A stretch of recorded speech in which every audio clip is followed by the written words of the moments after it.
Can you believe it, Hannah? We're actually recording before 10:30 p.m. This is monumental. It is. I don't know the last time we recorded where it wasn't, like, already midnight.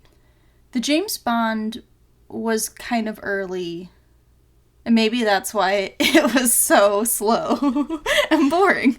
We apologize for that episode. Yeah, we're sorry. We went out of town, and we just needed something, and clearly we don't have a passion for James Bond or the drive to make it interesting.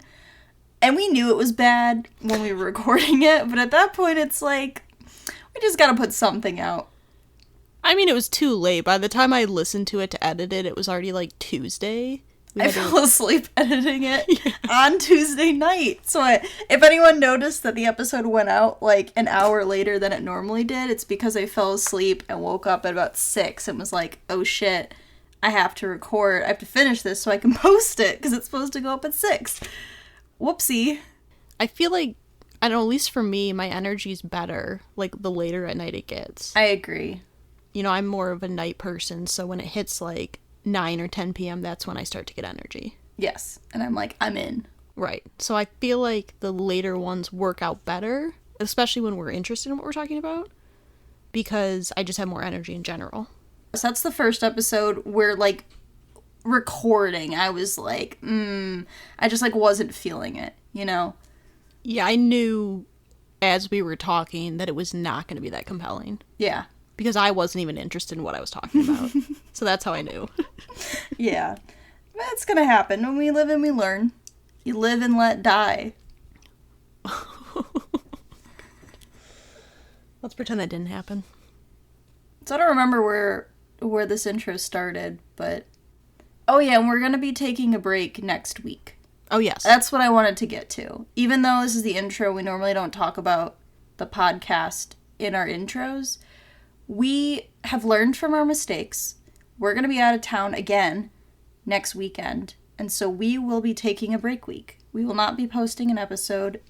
We'll also post about it on, like, Instagram and Twitter in case you didn't listen to this specific episode and then you're like, what the fuck? Where is it? To our very few weekly listeners.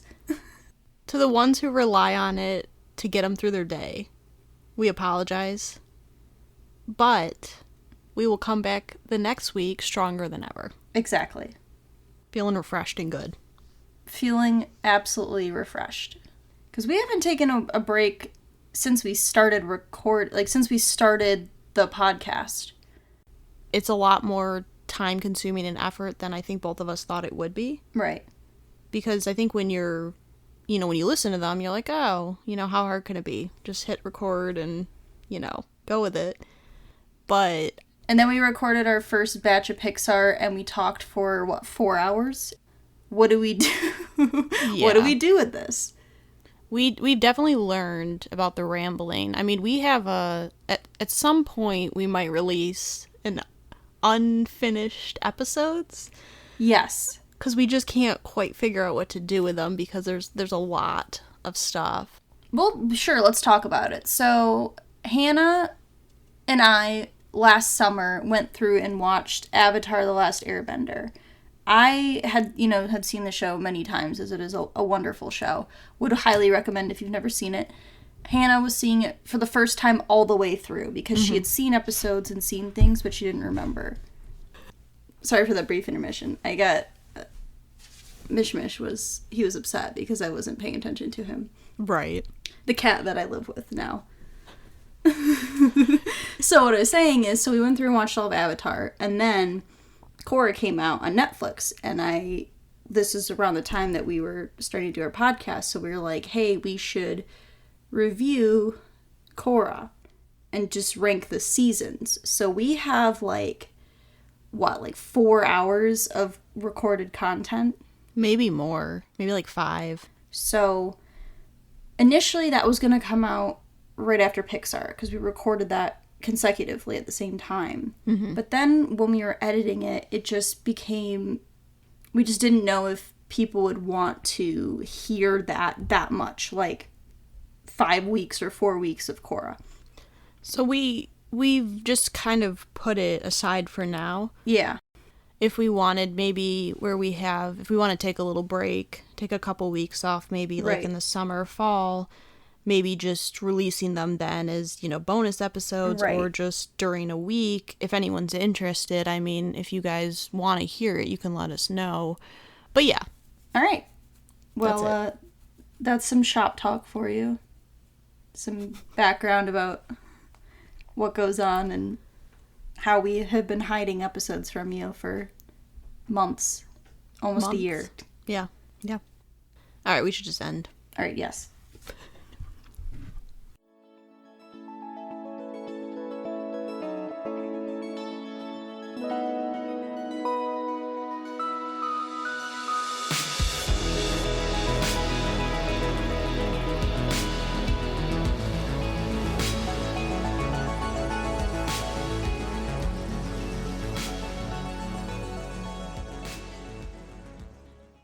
Welcome. This is Research Rank Repeat, and this is Hannah. This is Alyssa. And We're we here. Oh. We both got so excited we talked at the same time. This is hard for us. It's only the second episode, or maybe third that we've done over recording and not together, so sometimes it's a little hard to be able to determine when we're both going to speak at the same time. So it's a little hard to do that. But we're both very excited because we finally have a second episode, a follow-up to a previous one we've done in the past. Part 2. Part 2. So, probably a month or two back, we released our first of our pilot TV show episode watches, which is something we plan on doing, every couple months. We did ABC Family, and obviously there's a lot of ABC Family shows. We had only watched 12 of them, so we decided we'll do a part 2, we'll watch another 12 shows and rank them. We released the episode almost 3 months ago. Okay. It was released on March 3rd. Okay. And I don't know, I really enjoyed, I guess, watching them just because it was such a wide range of shows, and obviously some of them we've seen, some of them we haven't. I honestly had a lot of fun just writing summaries. That was really fun because that was the first time we had done that, I think. Yep. It also was just interesting to just judge a show only based on the pilot, Now, I feel like this batch is a bit different than our first batch. Mm-hmm. For both good and bad reasons. I was just about to bring that up because, in a way, I think as a collective, these pilots were a little bit stronger to me than the first batch. I would agree. There also was only one show that was a 30-minute pilot. Every other one was an hour-long show. And I haven't seen a lot of these shows. I had seen a couple. There were some that I'd seen a couple episodes of, but a lot of these shows were newer for me, so that was interesting. Yeah, there were a lot of these shows that I didn't really even know anything about the show, or I honestly had no idea. Some of them I, had seen little bits of, I'd seen ads for, or I'd seen a couple episodes of, but it was really interesting to go into it. Also, a lot of these shows were very, female focused, where the main characters were women. And we didn't even purposely do that. No. But I did notice that I was getting that a lot of the shows, majority of the shows, the main character was like a female-driven lead, which is interesting. Multiple, yeah. Yeah. I mean, obviously some of these shows were problematic. Oh, yes. We can get into that. We will. It's ABC Family. It was 2010s. Like, it was going to happen. So it's interesting because there are some things that are really problematic, and then there are other things that are like really progressive. Yeah. So there's like a weird balance of things going on. It's definitely interesting. I think we should get into it. We don't have any specific background on ABC Family because we already did it in the first part. Right. We don't have anything to bring up. If you would like to get a refresher, you can refer back to our ABC Family episode where we go into a little background on the company itself. Mm-hmm. So yeah, let's just jump into it and start with whatever you have first on your list. So I watched Greek first. Okay. The reason being is because this is a show that I've seen maybe the first season of, I think. So I definitely remember the ads for this show a lot. They were always on. Probably when we were watching Sabrina the Teenage Witch is usually what we watched on ABC Family at that age in 2007. But we did watch episodes here and there. I don't remember like serially watching the show, like episode to episode order, but I do remember getting like episodes, catching one off and on throughout the couple of years that it was on. Mm-hmm. So I did know some things about it. Right. Going into it. I think you have the background on this one, right? I do. Okay. So, Greek was released in 2007, and it ran for 4 seasons from 2007 to 2011. It is composed of 6 chapters throughout the 4 seasons. Like, the storyline is done in chapters, which I thought was interesting. Okay. So, it's based on a fictional college Greek life system in Ohio. Great state of Ohio. We love Ohio. We love Ohio. And so the first season was halted because of the writing strike, the writer's strike in 2007. Right. So it returned in 2008, and with the return, it had a triple-digit increase in rating when it re-premiered in 2008. And the 4th season was reportedly planned as the last season, so it wasn't canceled, it was given like a final go. The show is said to represent like parts of like stereotypical Greek life, but it also shows more of the non, like day-to-day life sort of aspects. It also was praised for its portrayal of a one of the characters who is a gay fraternity brother, and it's showing the struggles of coming out in that environment. And it was praised by like GLAAD and a couple other organizations for the way they went about that. It was seen as very progressive at the time because this was 2007. So the pilot had a viewership of 1.1 million, and by the 3rd chapter it had a 78% increase in audience. It did really well in the male and the young female demographics, and to date it was consistently in the top 10 iTunes downloaded episodes. iTunes, oh my god. As of always, this trusted source being Wikipedia that I got this information from. So that's about what I was able to find of Greek. Now I will give you my summary. Rusty is a nerd who doesn't want to be nerdy. He wants the college life that his sister, Casey, has in the Greek sorority and fraternity system. Will he live up to his name, Spitter, and be a quitter? Or will he finally manage to take a shot? Oh my god. The scene where he spit that shot in the girl's face. And then he spit the shot in the boyfriend's face. He just... Well, I was watching him just, like, sip this shot, and I'm like, this isn't gonna go well. Nope. You can't, like, sip drink it. No. That's not how it you gotta works. just throw it back. That's my summary. Okay. I'm done. Yes. So, this show is, like, the pilot itself, I actually think did a good job of introducing a lot of characters without it being too confusing. It was really entertaining. Yeah. I, like, really enjoyed watching this episode. Mm-hmm. And I think they definitely really hit, like, the stereotypical frat bro, sorority girl, nerd, like, stereotypes you see. Oh, yes. But I think in terms of a pilot flowing well, introducing a lot of plot, a lot of conflict, a lot of characters, I also really liked a lot of the character interactions just between 2 different characters. I really liked to see that. And I was kind of surprised to see a gay fraternity brother, I guess it would be. Yeah. Especially to it being a black character. Right. I didn't remember that from watching it. No, I didn't either. And especially for the time, it was 2007, you said? Right.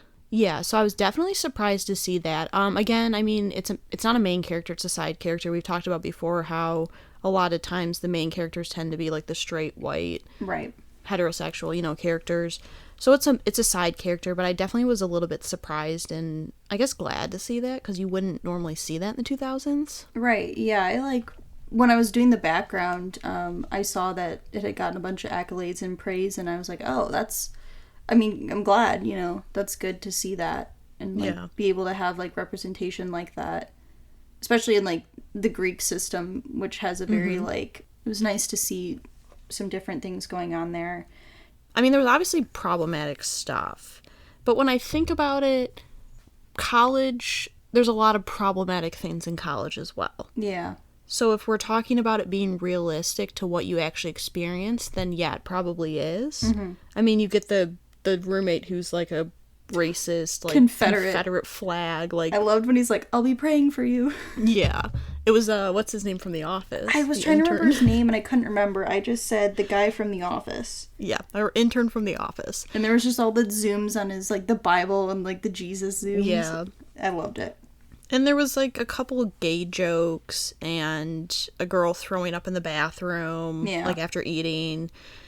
But it's also, I think it's realistic in the sense that that stuff does happen. Yeah, those things happen. So I think in that sense it worked as sort of like being like this is what actually does happen when you're in that environment. Yeah. But overall, yeah, I thought it was pretty good. I was very entertained. I like laughed at some things. Yeah. The humor worked for me a lot of the time. I thought it was funny that the one girl, her friend, was the girl from 22 Jump Street. So she's playing a college character like 10 years later. Yeah. In that movie as well. I couldn't remember her name from the movie, but it was the captain's daughter who like dates Schmidt. Yeah, when he's like, you slept with the that was one of my favorite scenes in that movie too. There was also a quote where they were talking about trying to recruit the girl, the prominent daughter of someone, and the quote was, it's like recruiting a Bush twin without the whole war thing. And I was like, oh yeah, that's right. Yeah, I wrote down the Bush joke. Yeah, I loved it. Otherwise, I don't have anything else written down. Okay. I think my favorite character was Rusty. I also picked him as well. Yeah. I think you want to root for him because he just so badly wants to, I think he just wants to be like recognized and he wants to be like belong. Yeah, he just wants to belong to something, yeah. He wants to fit in. I feel like everyone can relate to that at some point, especially like high school, college experience. Like you just want to be a part of something.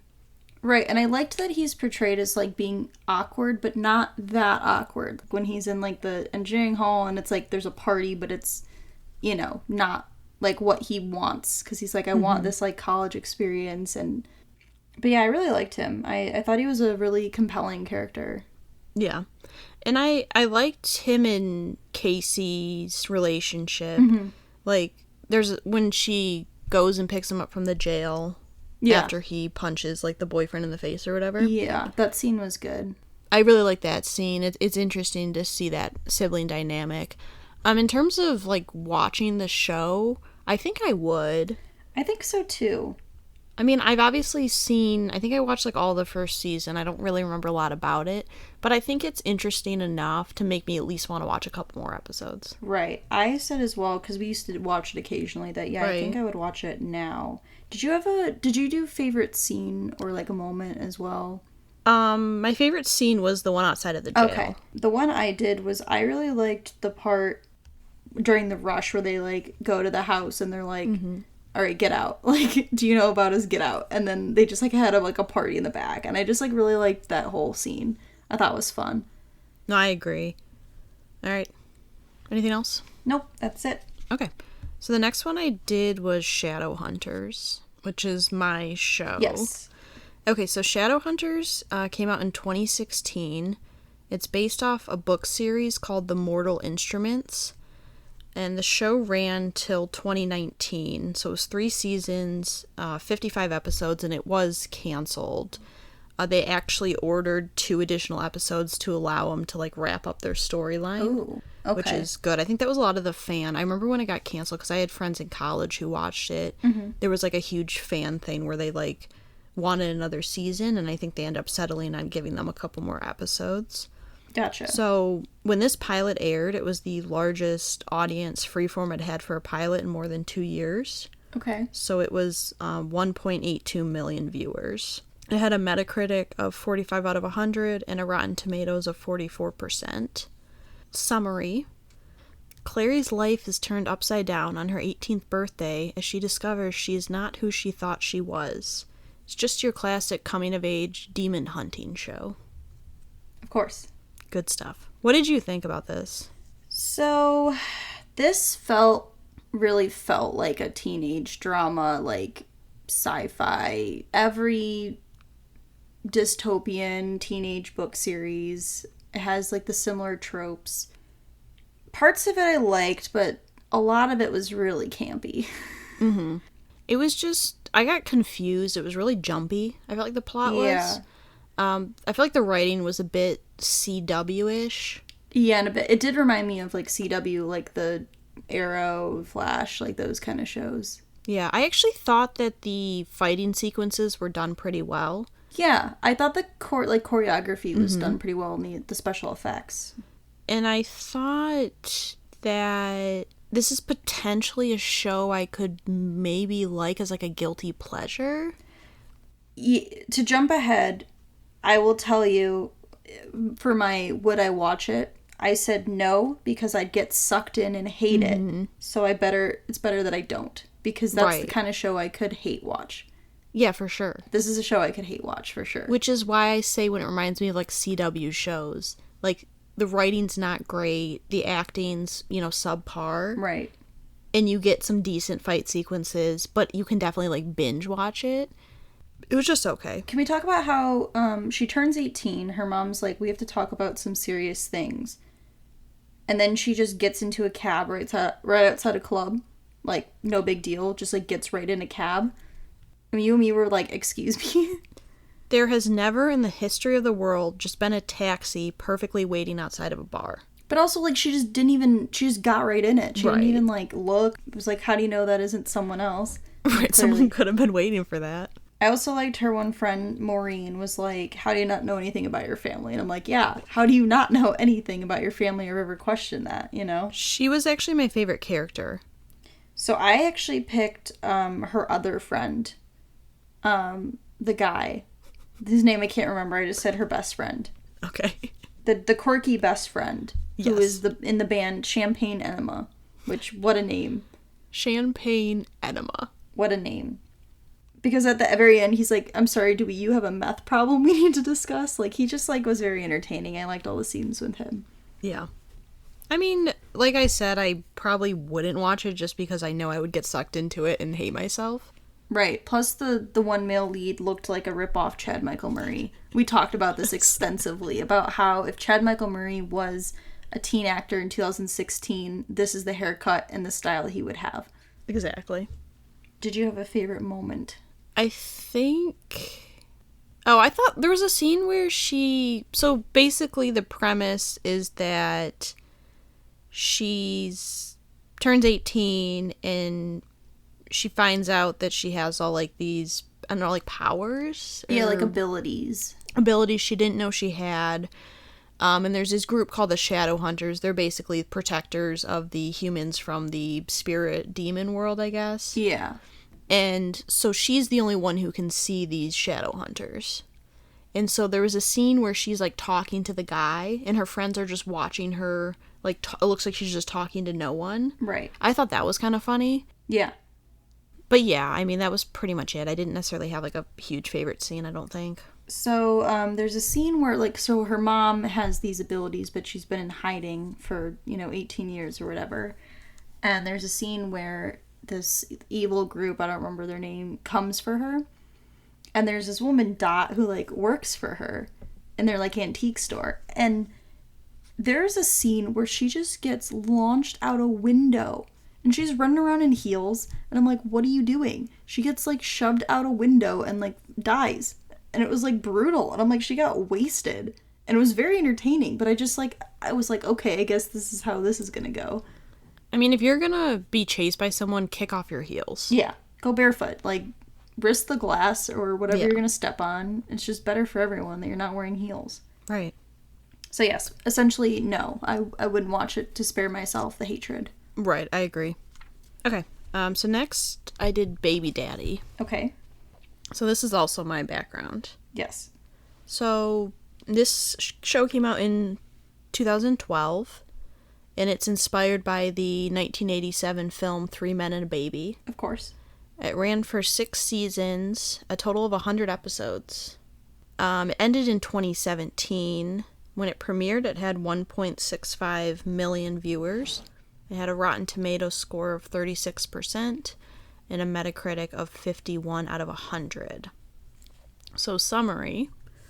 Ben, a 20-something bartender, receives a surprise at his door in the form of a baby. With the help of his friends and family, he raises said baby. This show brings not so many laughs and shaming to the max. Oh, God. There was so much fat shaming. The amount of fat shaming that occurred in this episode was insane. This is the only other one we watched together, and I couldn't believe the amount of times that they fat shamed one person. Like, one singular person, this girl, this friend of theirs from childhood. It was just like, that was the joke. Mm-hmm. And I turned to you and I'm like, this is just excessive. Like, that's not even funny. It's just bad taste, and like it's not even a good joke. Yeah. And they just ran with it the whole episode, and that was essentially their humor. They tried to do the whole episode. It was that and like the very like dumb boys like oh, men are so stupid, they don't know how to do anything trope. Right. Like comedy. And as for a show that's supposed to be a comedy, like, nothing landed. The humor did not land for me in this show. No. At all. The thing about comedies in that format, sitcom, it's very much reminded me of Melissa and Joey. Yeah. In the sense that the humor didn't land. Like, when you have a comedy show, you don't necessarily have as much meat in your, like, drama, like, where you can rely on other things. Right. And so if you're gonna make a show like that, the humor really has to stick. Mm-hmm. Otherwise, it's not funny. And I think the plot didn't really work for me. The humor just wasn't there. So to me, there wasn't much about the show that I enjoyed. Right. Also, it had one of the worst themes I've ever heard in my life. Yeah, I said the intro was horrible. It was even worse than, what was it? 10 Things I Hate About You? Is that what I said that had one of the worst intros I've ever seen? Yeah, you did say that. I mean, I didn't have a favorite scene. I didn't write one. I just said I liked the part where they were just kind of like waiting outside the apartment for him to like have to deal with it by himself. And they just like had pizza and were like falling asleep on the ground. I was like, I guess that's fine. For favorite character, I picked Riley just because I was like, she's competent. But I really didn't like most of the characters. Yeah, I guess Ben, who was the main guy. I didn't, like, I was with you. None of the characters were developed enough for me to actually like them. And in classic ABC Family fashion, Ben is the younger brother from Kyle XY. Yes. All grown up. All grown up. Yep. With a baby that he didn't know he had. Yep. I would not watch this. No.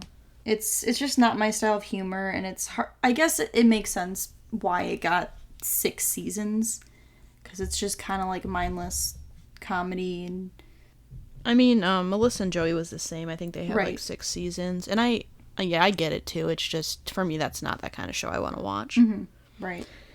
All right. So next I had Make It or Break It, okay, which should be your show.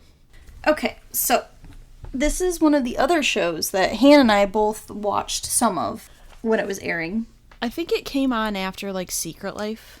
It premiered in 2009, which was one of the years that Secret Life was airing. I remember specifically we'd watch it after we got home from softball. It was when we were in middle school. So, alright, so Make It or Break It aired in 2009 and ran for 3 seasons from 2009 to 2012. It premiered with 2.5 million viewers, which was, pretty good. So it ran for 3 seasons. The main lead, Emily, leaves the show after season 2. So So she's not even in the 3rd season. So I did some digging because I just was curious if there was a reason. And it turns out that she, during the 2nd season, was expecting her 2nd child. And because of that, she missed a few episodes at the end of season 2 and then announced that she wouldn't be coming back for season 3. And so it ended after 3 seasons, and it wasn't really clear if it, like, had a concrete ending or if it got canceled, so I'm not sure. The only other thing that was on Wikipedia was that they had a lot of stunt doubles for all the gymnastics scenes, as this is a show based on Olympic athletes or training to become Olympic athletes. So the stunt doubles were all former Olympians or NCAA champion gymnasts that they used for all those scenes. Now I have a summary. In the cutthroat world of gymnastics, you gotta give it your all to be on top. Or to be at the top, as Tyra would say. Emily is the new girl in town. Will she be able to find her place at the Rock, or will she not be able to deal with the teenage drama? Mm-hmm. I really remembered the intro sequence of them all running. Yes. And it's actually pretty good. Yeah, and that was the first thing I noticed. I was like, I really remember this. I did not remember that Candace Cameron Bure was in this show. I wrote a note that I said I completely forgot that she was in this show. For those of you who don't know, DJ Tanner from Full House. Yes. So, obviously, like, I think this is, how do I want to say this? I actually liked this pilot in that this is one of the ones where I was the most tuned in. Yeah. Like, I felt my attention was into it the whole time. There were a couple of these where I felt like I kept checking the time remaining just to see how much longer. But I think I liked seeing all the different girls and sort of their personalities. And obviously gymnastics, like, it's a very cutthroat, very controlling environment, as we've kind of seen. Unfortunately, in a lot of ways, yeah. But I think that I really enjoy, like, I always enjoy watching gymnastics in the Olympics and everything like that. So I think that was part of it, maybe, is why I was, why I felt compelled by it. But I also really think that they did a good job of kind of showing the different athletes and sort of how they deal with the pressure and how they deal with the, like, cutthroat competition of it all. So I've always really liked watching gymnastics at the Olympics is always one of the sports that I've always really enjoyed watching in general. So I think it's cool that they have, like, they do the stunts. Like, they have stunt doubles to do these stunts, as obviously the actresses are not doing them themselves. And it is really interesting to see, like, yeah, that environment and how they're different and how, like, serious some are and how not others are. And just having this, like, outsider that they're, like, they just found on a playground. Like, she just, like, was discovered, you know, and, like, clearly has, like, family issues and outside of gymnastics itself. Mm-hmm. But it also is it's really messed up. There's a part where one of the girls, because essentially they're competing for nationals, and one of the girls changes the vault distance for the trampoline for, like, the vault horse. I don't know, a vault, I guess. It's just, yeah, I think it's just a vault. But regardless, so one of the girls adjusts the height, so when Emily, the main character, goes to do the vault, she essentially misses and, like, lands on her neck. If you do something wrong in sports where you're doing a lot of flips and things like that, like, it could go very wrong. Like, it's a very dangerous sport. I remember I used to do acrobatics when I was a kid, and one time I landed on my neck, and it was, like, terrifying, where I was doing a back handspring and I ended up doing a backflip and just landed on, like, I could hear people exclaiming as I was upside down, and I'm like, something's wrong, and then I just landed. Did not break my neck or hurt myself, but, like, if you don't do things, like, properly, it can be really damaging and really harmful to your health. So I was like, that's, like, messed up of that one girl to do that. I mean, she could have died. Yeah, really. Or, like, been paralyzed. Exactly.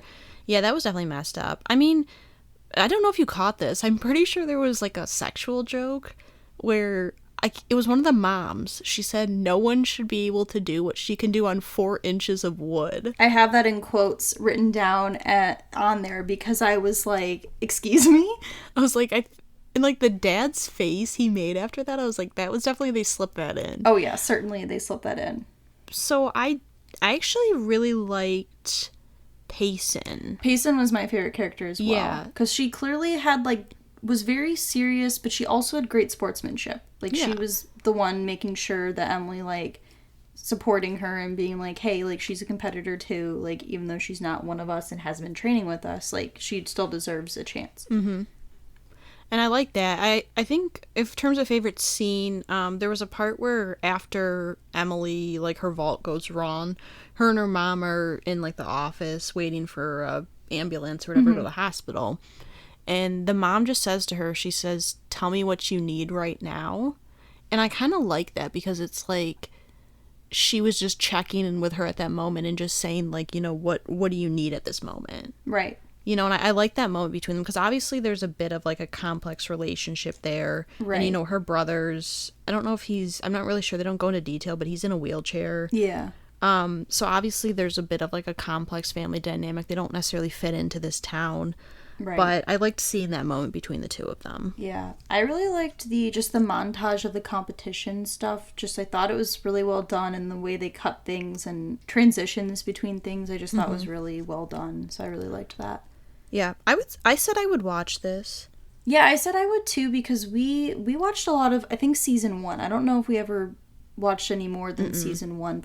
Yeah, I mean there's enough conflict and enough pilot and good characters that I think I would give it a chance. Okay, the next show I have is The Bold Type. Okay. Which, this is my background. So, I have seen probably 2 or 3 seasons of The Bold Type. Okay. I haven't finished it. I plan on finishing it at some point, but I have watched this show. Okay. So, this was a show that came out in 2017, and it's based off the former editor-in-chief of Cosmopolitan magazine, Joanna Coles. And she's actually a executive producer for this show. Okay. She also provides the voiceover at the beginning of each episode, which you wouldn't have heard, but like the recap. Okay. She's the one who does the voice for that. She's like Gossip Girl, like Kristen Bell. Like Kristen Bell, exactly. So the 5th season is set to air this month in May 2021. It got delayed due to COVID. Okay. It's the final season. It didn't get canceled. They just, you know, wrapped up the show basically. And the pilot had 0.36 million. So it had a 97% on Rotten Tomatoes, a 58 out of 100 on Metacritic, and a lot of the praise went to the 3 main girls, just giving them praise for their acting and the way they sort of interact with each other. So, summary, The Devil Wears Prada meets Sex and the City. Join Kat, Jane, and Sutton, 3 20-something-year-olds, as they navigate their professional and personal lives at Scarlet Magazine. Watch as they navigate the fashion and life magazine with their boss, Jan Livingston, no Gould. Where's Gould? What happened to Gould? Did Gould die? I know you would, because I knew you had watched the show and you had told me that Jan, Melora Harding, I believe is the actress's name, yes, was in the show. So then when I saw like the feet walking in, I was like, is this Jan? And I was like, yes! Like, she's perfect as, like, the editor-in-chief of a magazine. She does the role of, like, the confident, working, like, boss woman so well. Yeah, I mean, she could make a career just playing that character, because you're right, she does it so well. I would like to hear your thoughts, since this is a show I'm familiar with. Yeah, so I actually really liked the pilot, more than I was expecting to, really. I liked that it's focused on, like, it's very, like, woman-focused in many different aspects. I liked that each character had, like, a storyline, but it felt like the 3 of them still all had, like, very important plots, at least for the pilot episode. And I always, I love The Devil Wears Prada. I like the, you know, fashion writing industry. Like, shows like that are entertaining to me. So I really liked it, and I liked the relationship between, what's Katie Stevens' character's name again? Jane. I liked Jane's relationship with Jacqueline. Yes. I really liked their dynamic, and there was a lot of, like, good and interesting stuff. Well, I liked a lot of the discussion about, like, woman focused, like, driven, like, sex positive, at least the impression I got. And there was, like, a part where it was, like, the argument was, like, it's anti-feminist and stuff like that, where they're, like, no, it's, like, giving women the choice, like, to, which, you know, is, like, the basis of feminism. Feminism is just having equal opportunity to be able to choose what you want to do with your life, you know? Right. So I liked a lot of that stuff. I thought it was the women empowerment, I guess, angle of that. I thought was a very interesting and intriguing for me as someone who I really didn't really know anything about the show. Yeah, I mean, I think Jacqueline and Jane, that's a relationship that really gets a lot of attention in this show, and I think she pushes her because she sees her potential and because she knows what she's capable of. And I like seeing 3 girls who aren't trying to, like, sabotage each other. They're just there to support each other. Because a lot of times in, like, shows and movies, you get, like, these, like, really, like, cutthroat competitive people who are trying to, like, sabotage each other's jobs. It's like the 13 going on 30 situation, where, like, the 2 best friends are actively working against each other. So I like to see that. I mean, I think that, you know, Kat Sutton and Jane's, like, friendship is really good. I really like how Kat and Jane are concerned for Sutton with Richard, who's like higher up at the company. Right, that she's has a relationship with. Right, they're more concerned for her because they said at one point, like, if it comes out, he'll be okay. And you'll be the one who has to take the fall. You'll be the one who has to, like, deal with that fallout. So I like them being concerned about that. I just think Jacqueline, like, she's an MVP in this show. She was my favorite character of the episode. Yeah, because she's compassionate, but she's also, like, that, like, badass, like, authoritative woman. Figure. Right. There's a line where she's supposed to take a call and the guy's like, it's Beyonce, and she's like, no shit, Andrew. She's like, no shit, I know who Beyonce is. Like, okay. He goes, I've got Beyonce for you, and then he pauses. He's like, Beyonce Knowles, and she's like, yeah, no shit. She's like, I know who Beyonce is. And then my favorite scene was where Jacqueline gives this speech. Was it like at a party for the magazine? It was like a 60th anniversary party of the magazine. She gives this, like, speech about just about the magazine and the people who work for it, and I thought it was really well done, and I really liked that moment of the episode. But yeah, I mean, this show definitely, like, in terms of representation, they do have like, lesbian relationship. I mean, it's Kat and Adina, who's the photographer. Right. So they end up having a relationship. You kind of see, like, I feel like a little bit of foreshadowing. But I think they do a good job of portraying kind of woman in the workplace, but making it positive and making it realistic, I think, in a lot of ways. And also, like, of different backgrounds and different things. Because I liked how, I can't remember her name, the photographer. Adina. She was... Adina, she was asking her, like, why she wears her hijab if, like, and, like, her response was, like, you know, like, I choose to because, like, it empowers me. And I like that it's like putting forward this idea of being able to choose. I liked that representation, which I think is important to have. Yep. Like, it's definitely a show I could get into, but it's like, I don't know if I can commit to watching, 5 seasons? 5. Yeah, it's just like, that is just like it's like a commitment. So I didn't dislike the pilot. I really liked the pilot. I just don't know if I can commit to, like, 5 seasons of the show right now. Yeah, that's fair. Okay, so next we have Beyond, which is yours. Yeah.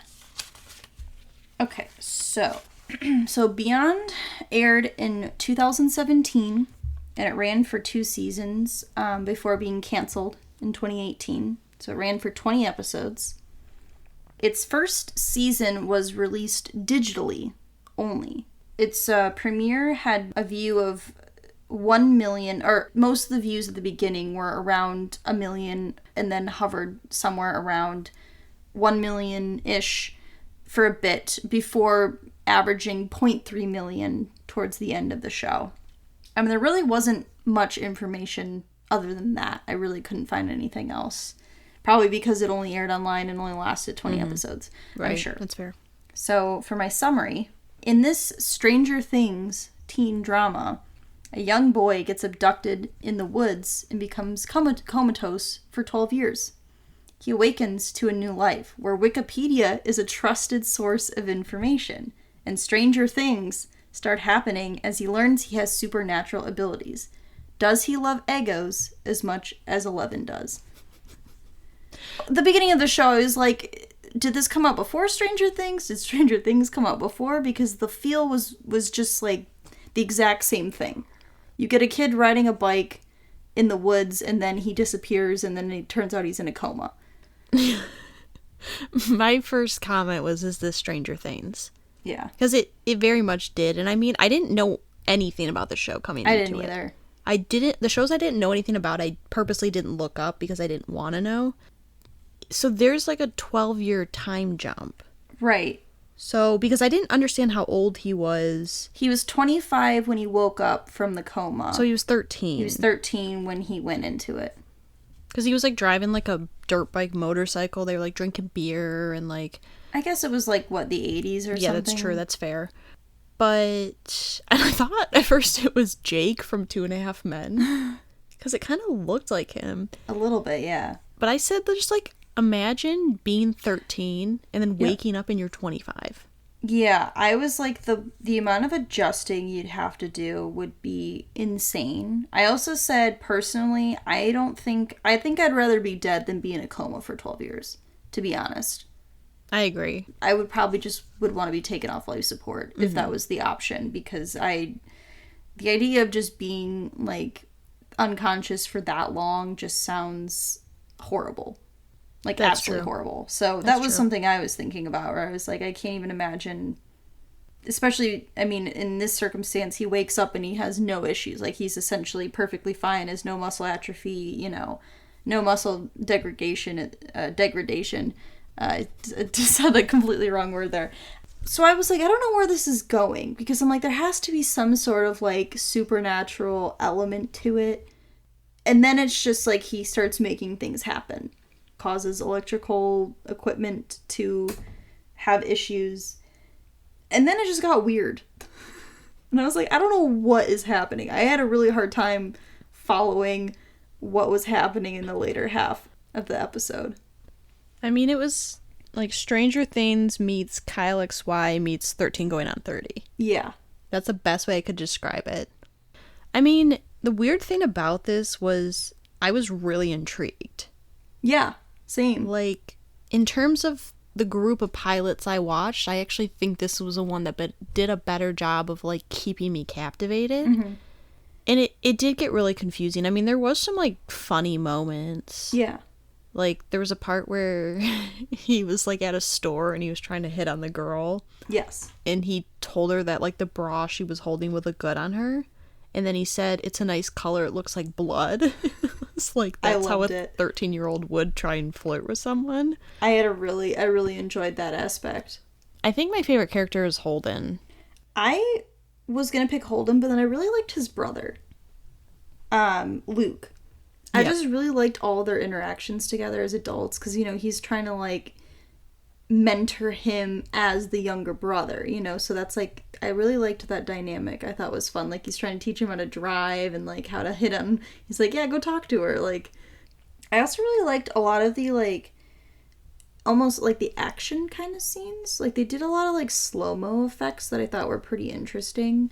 Like, my favorite scene is, like, there's a part where he, like, causes a car crash, and it's, like, all in slow-mo, and it just, like, the scene itself, like, the way it was done, I thought was pretty interesting and cool. Yeah, I agree. I think maybe I would watch it. I thought it was intriguing as a pilot, but I also feel like I'd be confused. Yeah, see, I said maybe because I don't hate it, but also it's only 20 episodes, so I might be willing to commit because it's such a short form show. There's only 2 seasons, so I don't have to, like, get fully invested in it. But that was interesting. You know, not like a super original premise in a general sense, but I thought it had enough going for it that I could probably watch another episode or so to see if I think it's interesting, or if things are explained, or if it continues to be just super confusing. Right. Yeah. Okay, so next we have Famous in Love, Okay. which is a 2017 show based off a novel of the same name. It was canceled after 2 seasons in 2018. It had 20 episodes total. The pilot had 0.65 million viewers. I couldn't really find much on it. There was a 6.9 out of 10 on IMDb. Mm-hmm. That was pretty much all I got in the background. Okay. It's interesting that these two shows both premiered in 2017 and were canceled in 2018 after 20 episodes. Yeah, that's interesting. Must have just been a bad year for pilots. Just didn't work out. Yeah. Okay, so here's my summary. Marlene Kane is back at it again with another TV adaptation of a book. Watch Paige, a college student's life change overnight as she books the dream job of a lifetime. Friendships, lies, inappropriate hookups, and the Hollywood life await us. Yeah, I saw the Marlene King thing in the intro and I went, oh no. That was my first thought. She has her claws in Freeform. Yeah. And when I saw Byron Montgomery, Yes. aka Chad Lowe, appear, Yes. I thought, my God. I have a comment that just says, LOL, Arya's dad. Just casually walking by. Chad Lowe. I didn't remember until I started watching it, but I've seen this pilot. I watched the pilot on TV. I think just it was on and I think I just didn't turn it off because all of a sudden I was like, wait, I've seen this before. And then I was like, and I've also seen this part. And then I got to the end of the episode and I was like, I guess I just watched the pilot. I don't remember why or when. I only watched the first episode, but I had already seen it. So it was weird because I was like, oh, I have seen this. But it's what you'd expect from Marlene King. I mean, there was like, the woman grabbed the guy's balls Yes. under the table. And I was like, this is sexual assault. And then I said, oh, right, Marlene doesn't really care about inappropriate relationships or like issues like Especially because she's got a teenage boy hooking up with his best friend's mom. that. Yeah. The acting felt really unnatural at times. Yeah. And I thought the writing was very like one note. This was one of those where I kept checking the time to see how much time was left in the episode. I just was very confused. And like, there was a friend, like you said, hooking up with Marainer's mom. There's also just like her friend was hooking up with some guy and I was like, is this some like sex cult stuff? I don't know. It seemed like there's something going on. Yeah, it was that. weird. It just feels very, very much like the teenage drama, but like not good. Like a lot of the tropes I don't feel like would be entertaining. I mean, we know Marlene can do a pilot well because Yes. Pretty Little Liars was, I think, both of ours, like either number 1 or 2 pilot. Yeah, it was up there. I just think that I couldn't sit there and watch how many? I think it was 20 episodes. I don't think I could either. And I didn't even write down a favorite scene or a favorite character. I liked the chemistry during the casting scene. I thought it was good. It was interesting. Yeah. That was my favorite scene I picked. Yeah, I didn't have a favorite character either. Maybe Chad Lowe popping up. I did like the scenes with her friend Cassandra. I just liked her. I liked that she was supportive of her, you know. Mm-hmm. And wasn't mad when she didn't get a call back kind of deal. But yeah, I agree. I probably wouldn't watch any more of this. Yeah. I wouldn't go beyond the pilot. Okay. So we have Recovery Road. So this was a 2016 show based off of a 2011 young adult novel of the same name. It was 1 season, 10 episodes. It got canceled. Mm-hmm. It was 0.46 million viewers for the pilot, and it had a 70 out of 100 on Metacritic. My summary. Drugs, alcohol, and blackmail. Just your typical teen drama show. Maddie, a teen dealing with addiction, is sent to a rehab facility for treatment. There she meets her new housemates, including Wes, who she is forbidden to date. I wonder what will happen there. I just want to start by saying that I was watching this and I'm like, the lead looks so familiar. And then we got to this rehab facility and you meet Wes, right? That's his name. And all of a sudden I was like, I know him. And then it clicked for me that the Wes and Maddie were two of the leads in Skins, which was a UK show that I watched in college. They were in like the third generation. Grace and Maddie were their character names. And I really liked Grace. Grace was like one of the best characters of that group of actors. So I just thought that was interesting that two of the leads from the same season of a show just ended up in American television. And there's also a lot of like Kyla Pratt's in this. Damien from Mean Girls is in this. Yeah. It's got a very interesting cast. Maddie's mom's been in a lot of stuff too. Yeah. But I don't know. I think the premise is definitely interesting. And like the acting was good. The subject matter of the pilot was good, but I just don't feel it. I think if I were 16, I maybe would be more interested in it. Yeah. But it was, because obviously there's some heavy subject matter in this. Right. I mean, you're dealing with addiction, you're dealing with, like, there's a scene where she, like, thinks she might have slept with a guy. Sexual assault. Right, she doesn't even remember it. And I definitely think there's some heavy topics, but I also think it feels very heavy-handed, maybe. Yeah, and it feels very high school, like, drama. I don't know.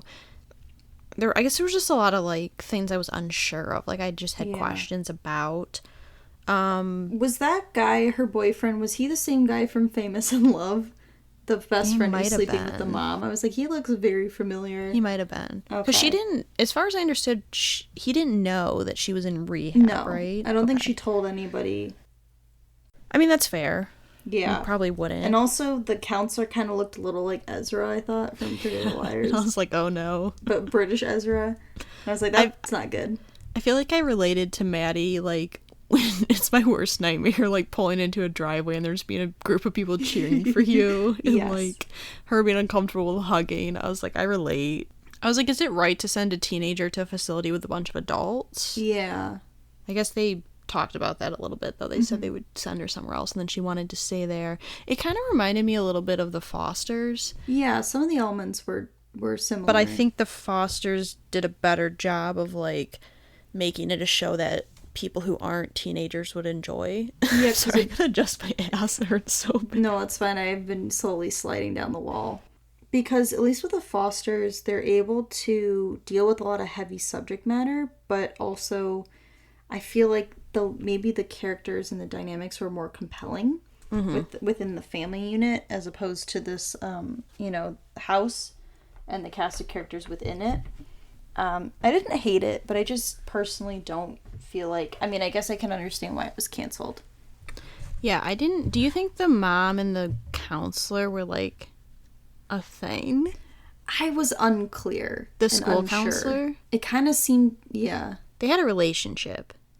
Because she told her, the mom was the one who asked the counselor to search her locker, like, initially. And right. I mean, they definitely had some sort of relationship. I think Maddie, she's complex enough to be interesting. Yeah, but I also said she's my favorite character. I agree. Yeah. And I think my favorite scene, I liked how they did the callback to, like, her learning how to ride a bike. Yeah. Like, at the end, they brought it out and they taught her how to ride a bike because she had mentioned that to Damien's character earlier. Right. But I said that I probably wouldn't watch it. I just don't think that, as an adult, like, where I'm at now, I can see myself sitting down. I know it's only 10 episodes. Right. Which also means you're not going to get, like, a ending, like a concrete ending. Yeah, I actually really liked, there's a scene where she, like, has, like, a dream about her dad, and, like, he died in a car accident with a drunk driver, which she says ironically. And there was, like, a weird dream death scene with him that I just thought was, like, interesting. Yeah. But I agree. It's, like, it's a fun show. It seems fine, but just I personally didn't feel an attachment or, like, a connection with it. I would want to keep watching it. Right. I agree. Okay. Next I had The 9 Lives of Chloe King. Ooh, yes. Okay. So, The 9 Lives of Chloe King premiered in 2011. It ran for 10 episodes before being canceled.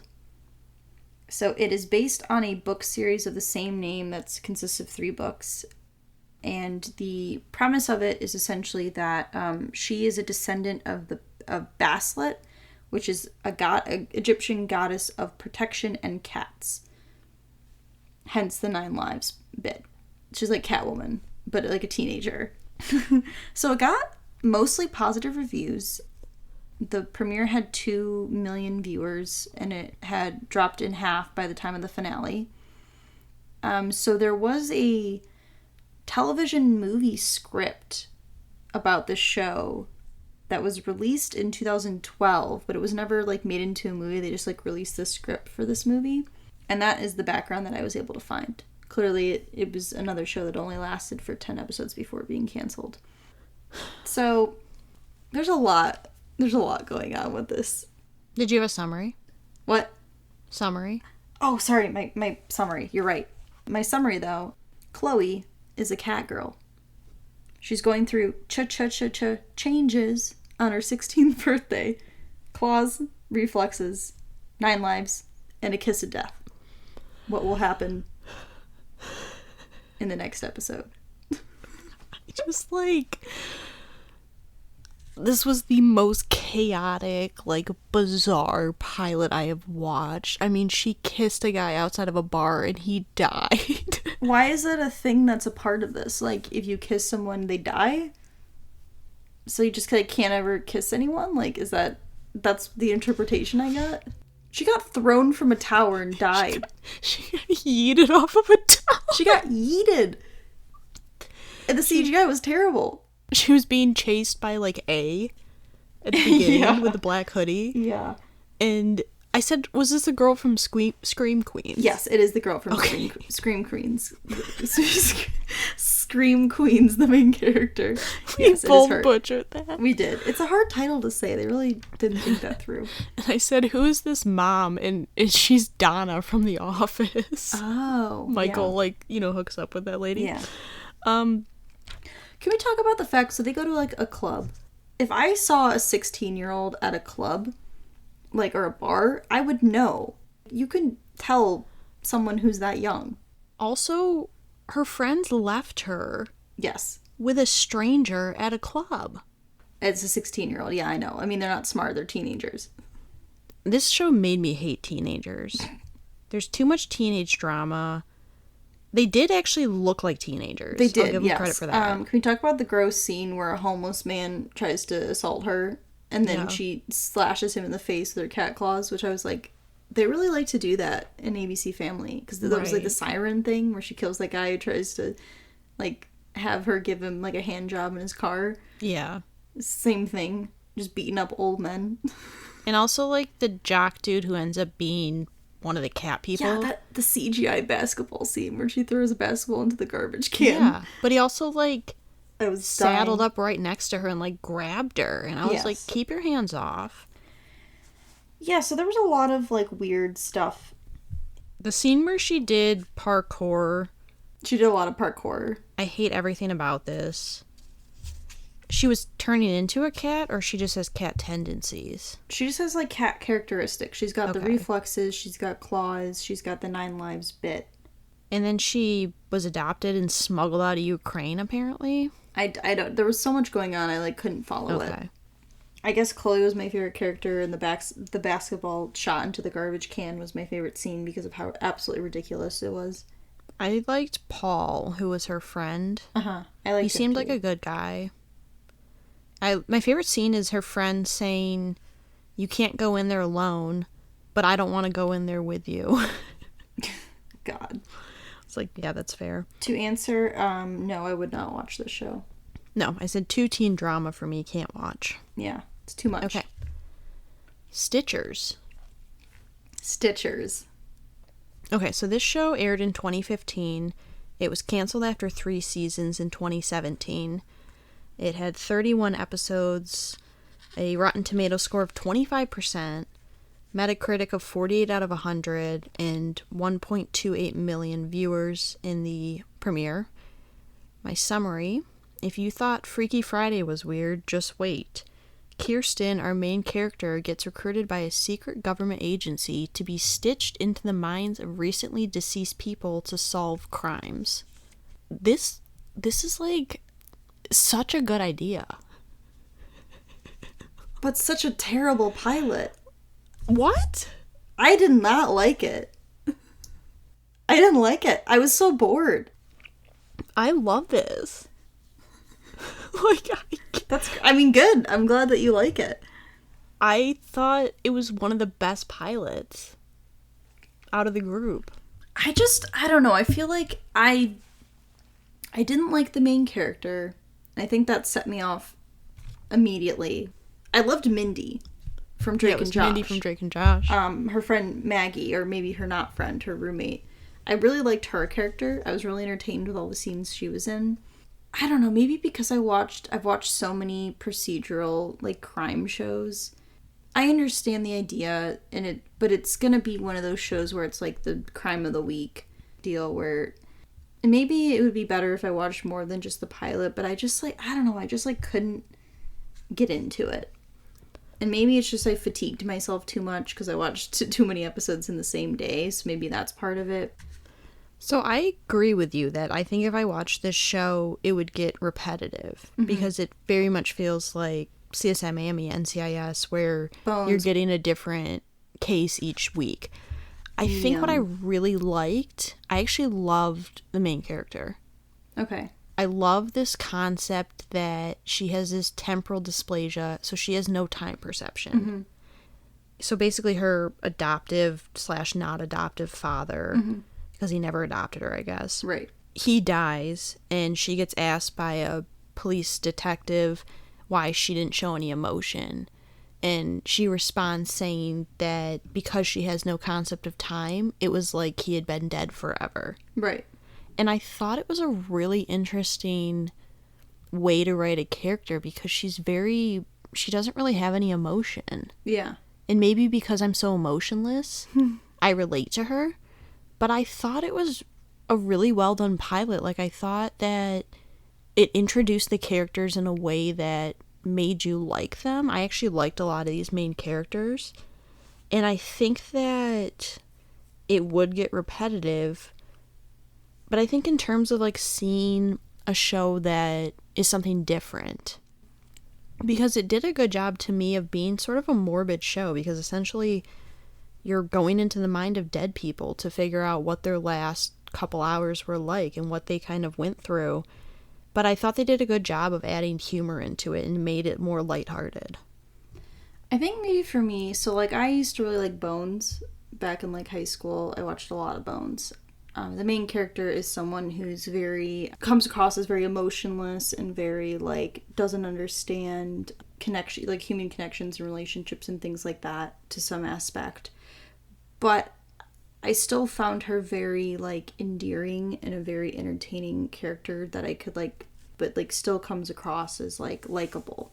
And I think with this character, like, I do like that there's this kind of, like, detachment, you know, that she seems to have from most people, which I loved. My favorite scene was her and Mindy fighting, like, at the beginning, where they're talking about how she's, like, stolen her research and just them, like, talking back and forth. I really liked their dynamic, like, their relationship. But I think maybe she just came across as too unlikable for an initial, like, first episode for me. That's fair. I think she was actually my favorite character. Like, I've already, explained why that was. Right. I think there was a scene I did like, more just humor, where she said, "You look like Gollum. You've been living in your cave so long you forgot how to talk to the rest of us hobbits." And I was like, yeah, that's fair. I feel that. So yeah, I said probably not, just because I know how, like, the procedural show goes, and it's just... I just am not interested in watching a show like that. I don't really watch a lot of procedural shows in general anymore. Yeah, I mean, I said yes. I think it was a well done enough plot and interesting enough, and I actually liked every single character. There wasn't a character that I disliked in the show. So I think for that, I don't know that I would necessarily want to watch the whole show, but if we're just looking at it from a pilot standpoint, I think it would be enough to make me want to watch again. Okay, so next we have Cruel Summer. Cruel Summer. So, Cruel Summer is a show that premiered in 2021, in April 20th. So it's only been running for about a month. There are 5 episodes currently out as of this being recorded, and it has mostly positive reviews. It has a 90% on Rotten Tomatoes, a 74 out of 100 on Metacritic. Apparently, it is the most watched overall series debut on Freeform, like of all time, with 3.81 million viewers. It also airs on Hulu as well, so I don't know if that adds to it, because can we talk about how horrible the Freeform player is? It's so bad. The amount of buffering that I got trying to watch some of these shows was horrible. It has a very heavily 90s inspired soundtrack, clearly, as it takes place in the 90s. And Jessica Biel is an executive producer on the show. So for my summary, 3 timelines, 3 years, same day. There has been a kidnapping in the 90s, and Jeanette is a suspect. Will weaving timelines confuse and confound even the best detective of cracking the case? So the premise of the show is really interesting. You've got 1993, 94, and 95. Mm-hmm. And you've got the same character, same day, and you see the different ways of her life between those 3 years. For a pilot, I was really intrigued. Mm-hmm. This is the kind of show that can suck me in. Like, the reason we added this, we kicked out a show and put this in its place because I saw an ad for it and I really wanted to just watch it. Like, I just want to watch the show in general. And I probably, spoiler word, I'm probably going to keep watching it. But I just, really liked the timeline dynamic, the switching, and, the way they were able to portray the different years, the lighting techniques they used, the sound, there's a lot of sound missing in the last year. And just to see, the dynamic changes of this one girl who's becomes, a main character of this girl's disappearance. Katie Walsh, she disappears. Seeing this dynamic and trying to figure out, what exactly happened between these 3 years. Yeah. I mean, first off, for any Grey's Anatomy fans, I'm going to shout out April Kepner was the mom. Okay. Just have to say that. I agree, though. They did such a good job of... Sometimes when you do those concepts of going back and forth mm-hmm. between different timelines, it gets really confusing. And they did such a good seamless job of transitioning between 3 different years smoothly. And I thought it was really compelling. I kept writing down, what I thought was going to happen, predictions. Mm-hmm. Because I was the assistant principal's a creep. He sure was somehow involved. I got that immediately when you met him. And, it's like the... nerdy girl gets her braces off, straightens her hair, becomes popular, suddenly she's beautiful, she was never beautiful all along, that kind of trope. But I think that the characters are really interesting. I like the Vincent. He was the friend. He was my favorite character of the pilot. Same. It was really interesting to see because you don't really know how she's involved, right? Because you get her talking to her lawyer in a couple different scenes, and they're kind of alluding to the fact that she's in some sort of trouble. Right. And it's not until right at the end when you realize that she came face to face with Katie, the girl who gets kidnapped, and apparently didn't try and save her. Right, saw her in some circumstance and didn't tell anyone or do anything, is what she's saying. Yeah. What's the truth? Because I was almost is this because her first birthday they show, I think she was turning 15. 15, yeah. Yeah. Her dad, gave her another wish. She's like, what do you want? And she just said she wanted to be... You can't redo a wish. Right. Mm-hmm. And I wondered if, it's a Freaky Friday situation and her and the girl switch bodies. Yeah. The way they were talking, it almost seemed like they were the other person. Because they kept saying, you're exactly like her, blah, blah, blah. But yeah, I mean, it definitely was interesting. You're right, this is the kind of show that you get addicted to. Mm-hmm. And maybe it doesn't end up being the best show, but there's enough, confusion and enough plot to make you want to keep coming back.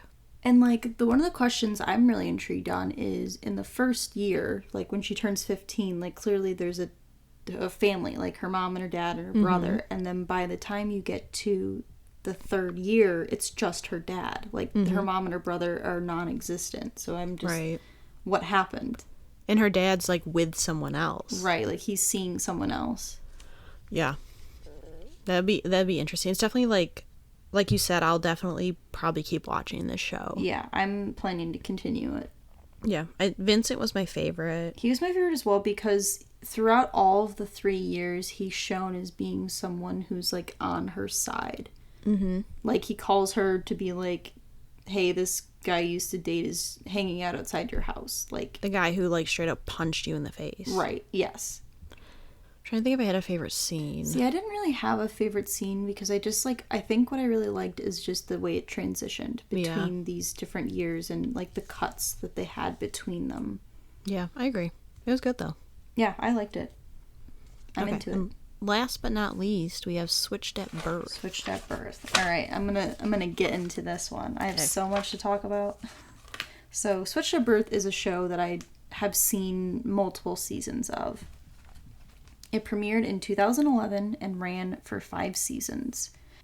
Switched at Birth is the first mainstream television show with multiple deaf and hard of hearing actors and actresses and scenes completely done in American Sign Language, which is also known as ASL. So at this point, I guess prior to Cruel Summer, it was the highest rated series debut with 3.3 million viewers. It received an honorary Peabody Award in 2013. The actress who plays Daphne, who's one of the main characters, Katie Leclerc, I think is how you pronounce her last name, she is hard of hearing. She doesn't have a deaf accent in real life, so she picked that up for the show.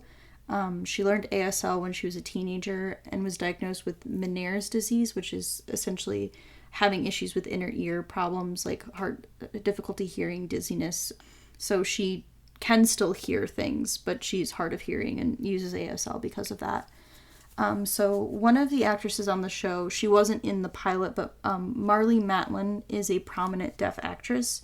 She's the only deaf actor to win an Academy Award for the movie Children of a Lesser God, and she's also won Golden Globe and been nominated for multiple other Emmys and awards as well.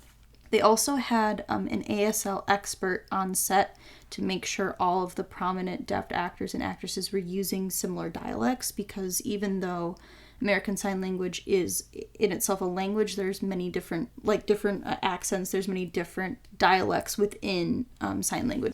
So I actually watched the show in class. So I took American Sign Language in high school, and we would watch the show quite a bit because of its accurate and like well done portrayal of like the deaf community and the hard of hearing community, and just the misconceptions that, you know, people who are deaf people have with it, which is well shown in the pilot. But I just think it's a really good representation of, you know, disabilities and ways of life that you don't normally get to see in television. So it's considered very groundbreaking for those reasons. So for my summary, George Lopez's hot wife and Marty McFly's mom come to a startling discovery when they find out their daughters were switched at birth. Raised in different worlds, the two families must find a way to come together in this show that helps to normalize a disability. Yeah, I mean, we've talked about it before, but like representation matters, and like people being able to, you know, feel like they're validated and feel like they're portrayed in media, I think is really important. Because I was going to ask you that if Daphne, if she was deaf in real life, I wasn't sure. So that's interesting to know that. But I think I don't think I've ever watched this pilot. You used to tell me about this show because, and I think maybe I know you had to watch it for like homework assignments. So I think once in a while I'd maybe watch like a couple minutes of it with you. But I actually think at times I was like, this is so awkward and cringy. But then I was like, the situation is so awkward and cringy. Like all of a sudden you find out you have another mom, or you have like this whole family you didn't know. And I was like, it would be really uncomfortable. Like the first scene where they go over to like have lunch or whatever together, and they just don't know anything about each other. Right.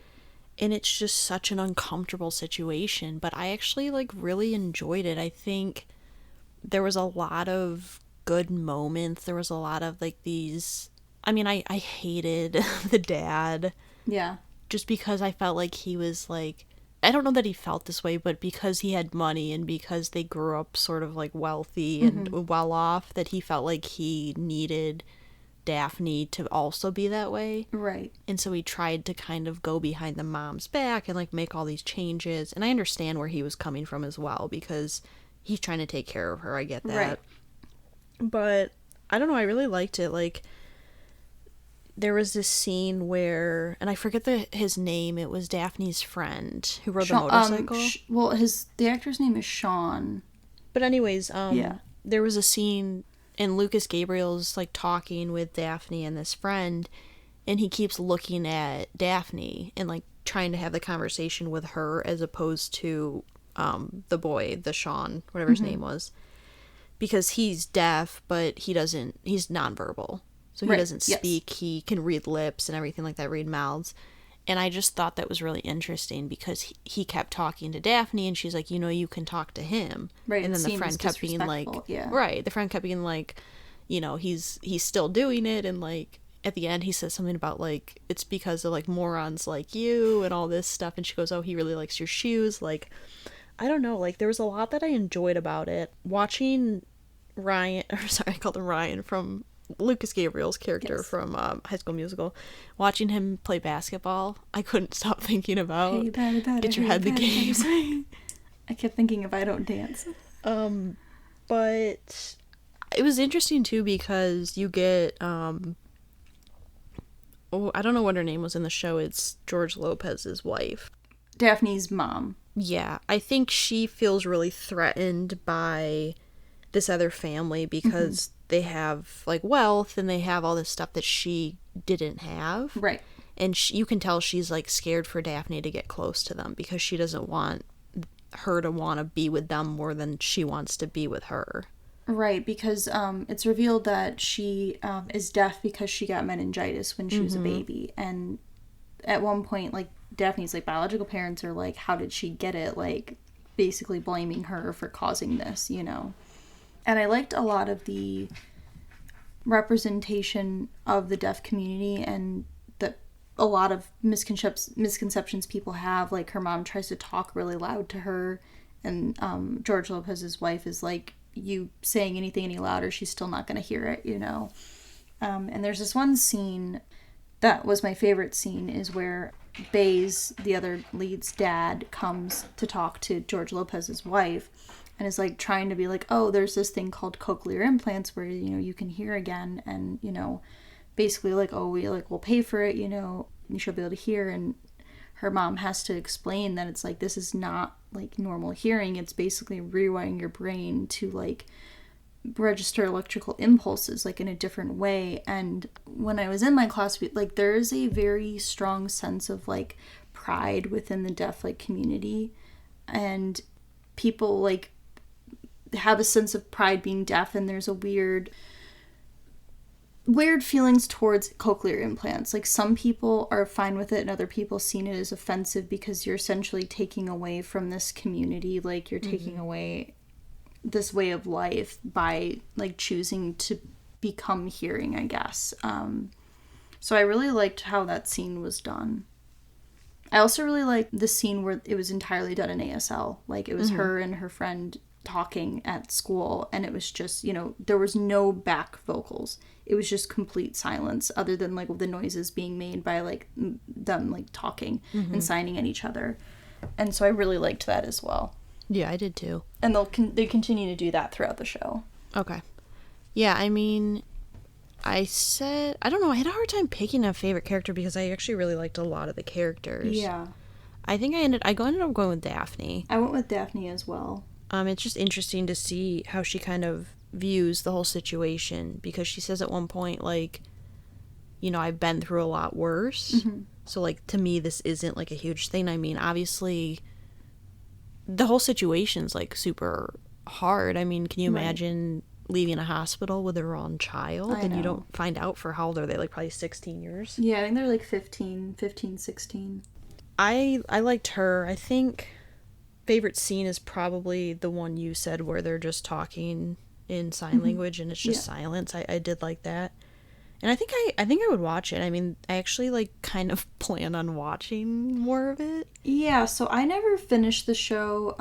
We watched like a lot of season 1 in class, and I continued watching it, but I never finished it. But I really liked the show when I was watching it. Like, it had a lot of really good dynamics, like character interactions and family dynamics, and just a good representation of like ASL and sign language and like the deaf community. And just, I think it's really good to have people see different ways of life, you know, that they're not familiar with and don't think of. Because especially during COVID, people who read lips and, you know, that's their primary way of being able to communicate with people who don't, you know, use sign language, has been extremely impactful.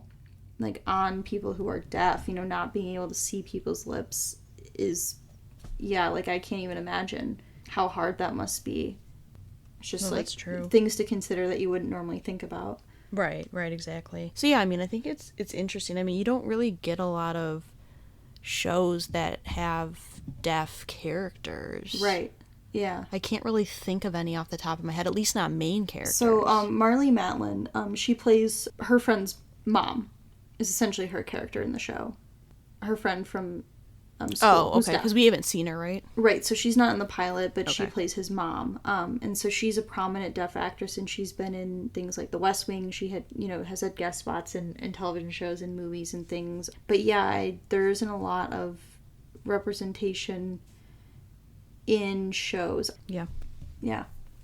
All right, well, that is our discussion. Yes. We are going to rank. I think I might have started first last time, so you can go I first. think if you'd so. like. Okay. In last place, I have Baby Daddy, because there just wasn't anything redeeming about it to me. I didn't like the humor, I didn't like the style of show, and I hated the pilot, so I would not watch it again. Yeah, I agree. I put Baby Daddy last in pretty much everything you just said.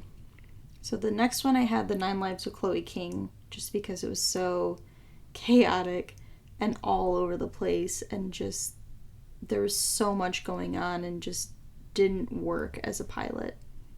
Yep, I also put 9 Lives of Chloe King. I agree. It was just way too confusing for me to follow. So the next I have Stitchers, which you're going to disagree with me on. And I don't think the pilot itself is bad. I just, like, I don't know. I just couldn't get into the show. It just, like, wasn't for me. And I just, like, wasn't interested in following it. So it's just going to be there because of that. That's fair.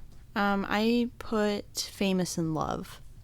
I just really didn't like this show, and I think it was the most I checked, like, a clock to see how much longer I had. I just couldn't get invested into it. So then next I had Famous in Love, because it just felt like teenage drama show, but without anything interesting going on with that. So next I went with Shadowhunters.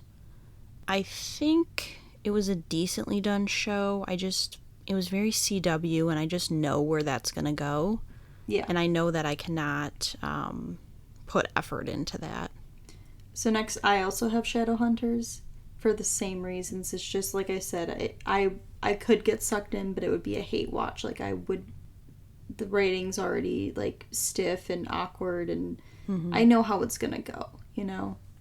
So next I had Recovery Road.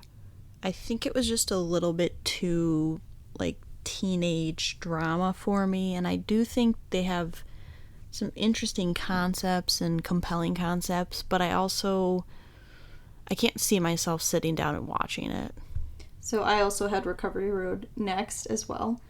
Again, for the same reasons. It's got an interesting concept, but I just don't think there's enough compelling things going on to make me want to continue watching the show the sense of it being a pilot.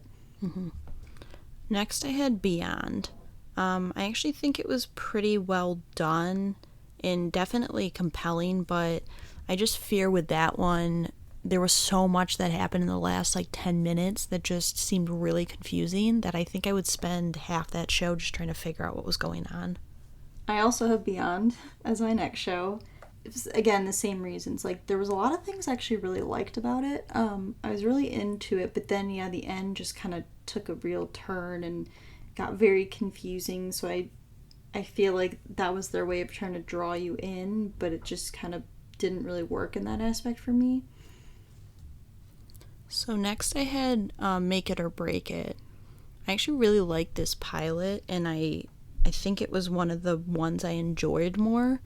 But at the same time, I don't know. I would definitely watch the show, and I remember liking it when we first watched it, but I also think there were a couple issues with some of the characters that I don't necessarily know I would be as invested in, especially since you just said that the main girl leaves after like 2 seasons. I think it's one of those shows that might be good at the beginning and then just like fall off. Yep, I have Make It or Break It next as well. Yeah, same reasons. We did watch quite a bit of season 1, and the characters are all interesting, and the dynamic of the show being gymnastics, and like the gymnastics world is pretty interesting. But I agree that it feels like this is the kind of show that starts strong but does not end strong. So next I had Greek. I really enjoyed this pilot more than I thought I would. And I don't remember the show being like this when I watched it. To be fair, I also watched it probably in 5 years ago. Mm-hmm. So before I was even like really in college or just kind of starting into college. But I think they do a really good job of showing stereotypes, but also kind of breaking stereotypes in a way, which I think is interesting. So next I have the Bold Type.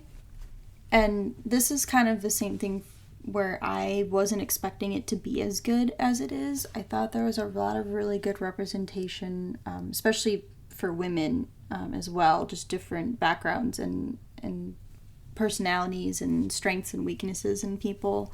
And I liked the environment, and I liked the stylistic choices of the show.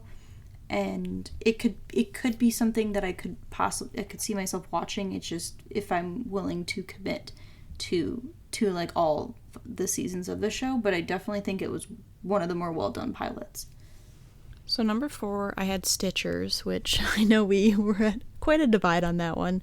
The reason it didn't go higher is because I think in terms of a long-term viewership, I agree. I don't know that I would want to sit there and watch the same kind of story every single week. But I think in terms of like a pilot, I thought it was one of the best done of the group we watched. So number 3, I have Greek. And I agree. Like, I was really interested and entertained by the pilot. I thought a lot of things were really funny, and the humor held up well, which for being a show from 2007, I was surprised that a lot of the stuff worked for me, and didn't feel outdated. But I thought it like held up really well, and the leads were all really interesting. So yeah, and considering we had seen some of the episodes before, I could see myself like actually going back and watching the show. Mm-hmm. So number 3, I did Bold Type. It might be a little bit of like a bias because I do really like the show, but I do think it's a really well done pilot. And I was the same thing with you when I remember I first watched it. The show had already been out for probably a year, and I wasn't expecting much, and I kind of was surprised by just how much I liked, a lot of those characters. Like, they really do come through, and I'm sort of looking at it a lens of someone who's seen multiple seasons of it. So I think that kind of raises it a little bit for me, but the pilot itself is really strong still. So for number 2, I put Cruel Summer. And as a show that just came out, like, within the last month, you can definitely see, like, the production value is there. The editing is really well done. I'm intrigued enough to want to get more of that story. It has a lot of the elements of things that I really like. I love the like whodunit, the mystery aspect. It's got the very like Veronica Mars season 1 feel to it, and there's a lot of elements that I think could really work.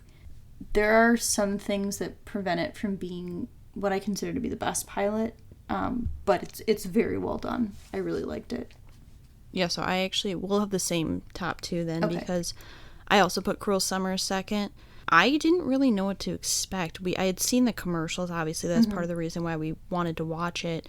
But I think it just did such a good job of seamlessly going through 3 different years and just telling that story in such a compelling way that I I was like really intently focused the entire time I was watching that pilot.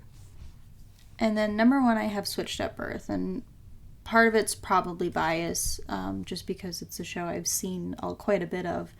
But I just think for a sensitive subject matter, being someone who's deaf with a disability, I think it is done really carefully and really well in a way that it allows people, normal people, to make mistakes and do things wrong, but be able to see this, another point of view that you wouldn't necessarily know. And while the Switched at Birth concept isn't new, it's been done before, this added element of having this daughter who, uses ASL and, is deaf is a dynamic that I think brings a lot of new relationships and new scenarios that you wouldn't be able to find in other shows. And I just think it's a really well done pilot. I can't remember if I ranked Pretty Little Liars or Bunheads as my number 1, but I think this rivals whatever of those two I ranked as number 1 as being the best pilot of ABC Family, I would say. Yeah, I'm coming at it as someone who's never really seen the show. Mm-hmm. And so I think it's pretty much everything you said. I just think that all the characters are likable. Even side characters who didn't get much screen time become likable. And I think with this show, you can see a path of where it would go. And not that you necessarily need that to have a good pilot, but you have to have a reason for people to want to come back and watch it. And I think they do a good job of making all those characters likable enough and introducing enough conflict that you're going to want to keep coming back. And I agree. I think I had Pretty Little Liars as number 1, I want to say, and I would say that those two are definitely really up there in terms, not even just for ABC Family. Just pilots in general. Just as pilots in general. They're definitely up there as really strong pilots. Yeah. I'll go back and give my list. It goes Baby Daddy, The 9 Lives of Chloe King, Stitchers, Famous in Love, Shadowhunters, Recovery Road, Beyond, Make It or Break It, The Bold Type, Greek, Cruel Summer, and Switched at Birth. And then mine is Baby Daddy, 9 Lives of Chloe King, Famous in Love, Shadowhunters, Recovery Road, Beyond, Make It or Break It, Greek, Stitchers, The Bold Type, Cruel Summer, and Switched at Birth. So essentially what we learned is we essentially had the exact same list with the exception of Stitchers. That's the only show that had any difference in the ranking, really, in our lists. Yeah.